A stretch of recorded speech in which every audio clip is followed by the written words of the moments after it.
Just days after walking free from prison, Tommy Robinson is back in the headlines, and this time it's not about his release. A fresh legal twist has just dropped, raising serious questions about timing, motive, and whether justice is really being served. Let's break it down, but first hit the like button and subscribe for more. Just when it looked like Tommy Robinson might finally be catching a break after months behind bars, a fresh storm is now brewing, and it's threatening to pull him right back into the legal spotlight. The Crown Prosecution Service has just confirmed that Robinson is being charged with harassment causing fear of violence, a serious criminal offense allegedly committed in August last year. According to officials, the charges relate to two men and are said to stem from events that took place between August 5 and 7, 2024. Now here's where the timing becomes even more significant. Those dates line up with a wave of protests and riots that erupted across Britain following the shocking triple murder of three young girls in Southport. The killer, Axel Rudekuburn, was later handed a life sentence with a minimum term of 52 years after being found guilty not just of murder but also the attempted murder of 10 others. Against that explosive national backdrop, tensions were understandably high, and Robinson, a figure often at the center of such politically charged moments, was known to be actively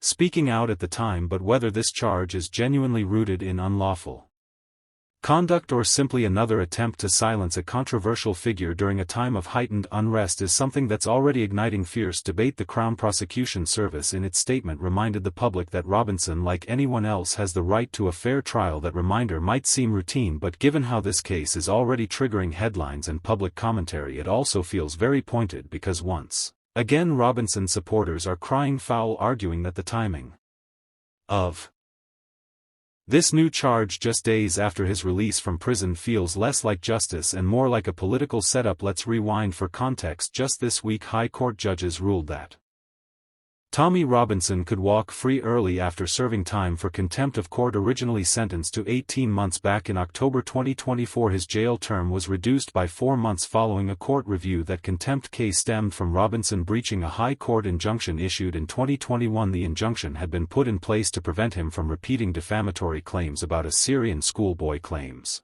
that were already ruled libellous in a civil court. Robinson admitted to breaching that order multiple times, including in a documentary he released. For some, his release represented the end of a long-running legal saga. For others, it was seen as a chance for him to get back to his work and continue raising concerns about the issues he believes mainstream politicians and media won't touch. But with this new charge landing just days after he left his cell, questions are now swirling. Is this justice following its course, or is it something more? Robinson is no stranger to legal run-ins, and his critics often highlight his history of arrests and convictions, but his supporters argue that many of these cases stem from politically motivated efforts to shut him down, and that argument is only gaining steam now that he's facing yet another court date, this time on June 5 at Westminster Magistrates Court. But it doesn't end there. A separate criminal trial is still looming on the horizon. In October next year, Robinson is due to face another case, this time over an alleged refusal to provide his phone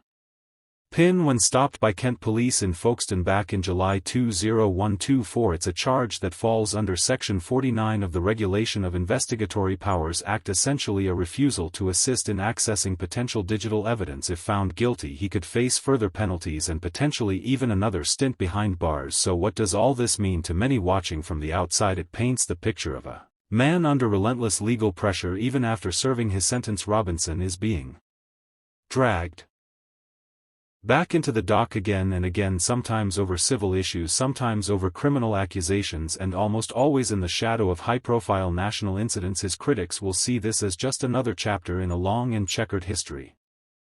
But his supporters, they're already saying the system just won't let him go, and with his next appearance just around the corner, one thing's certain: the fight isn't over for Tommy Robinson, and the courtroom drama is far from finished. In other news, new research from Transport for London has revealed that 20 miles per hour speed limits led to a 34% reduction in deaths and serious injuries on Borough roads between 1989 and 2013. The extensive study, the first of its scale in London, analysed more than 15,020 miles per hour schemes implemented during this period. For each scheme, researchers examined data from the 3 years before and after implementation to assess the impact on road safety. The findings will support TfL's work towards achieving the Mayor's Vision Zero goal to eliminate death and serious injury from London's transport network and encourage more walking and cycling throughout the capital. 20 m/hour schemes led to a 40% Reduction in fatalities falling from 15 to just 9 compared to a background trend of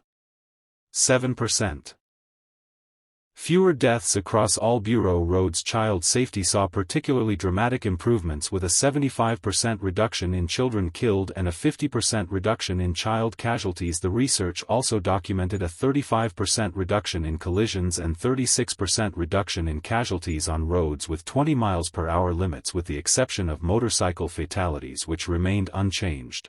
Slower speed limits reduced deaths and serious injuries across every mode of travel. The report acknowledges that 20 miles per hour schemes were not the sole cause of improved road safety during this period, as other improvement measures were also implemented between 1989 and 2013 to account for this. Researchers compared the results against background trends seen across all bureau roads. London Mayor Sadiq Khan has been one of the biggest supporters of 20 miles per hour speed limits by announcing that he would encourage the rollout of 20 miles per hour zones across the city when running in 2016, as Mayor Khan has overseen the introduction of more than 264 kilometers of 20 miles per hour speed limits, meaning over half of London's roads now have 20 miles per hour limits. Transport for London continues to support barriers through £87.6 million in local implementation planning funding confirmed for 2025 to 2026, which will help introduce further 20 miles per hour zones and other road safety measures. Norman Walking and Cycling Commissioner said slower speeds not